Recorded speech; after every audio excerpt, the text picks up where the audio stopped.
बस भी करो, कितनी बड़ी बातें कर रही हो तुम। क्या मैं तुम्हें कोई चोर लगती हूँ? मेरी इज्जत का तमाशा मत बनाओ। कैसी इज्जत? तुम्हारी कोई इज्जत है भी? तुम ये सब इसलिए कह रही हो क्योंकि मैं यहाँ रह रही हूँ, है ना? मानती हूँ मैं मजबूर हूँ, नौकरी ढूंढ रही हूँ, नौकरी मिलते ही यहाँ से चली जाऊंगी।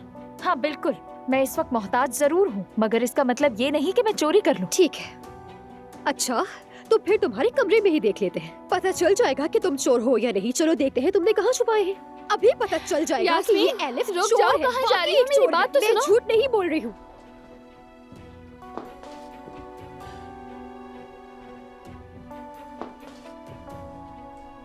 उमर, ये क्या हो रहा है? मैंने किसी के कोई पैसे नहीं लिए, मैं कसम खाती हूँ। अच्छा ठीक है अलिफ, तुम भी अब खामोश हो जाओ जरा। वो मुझे चोर कह रही है, इस पर कैसे खामोश रहूं? वो मुझ पर इल्जाम क्यों लगा रही है? आखिर मैंने उसका क्या बिगाड़ा है?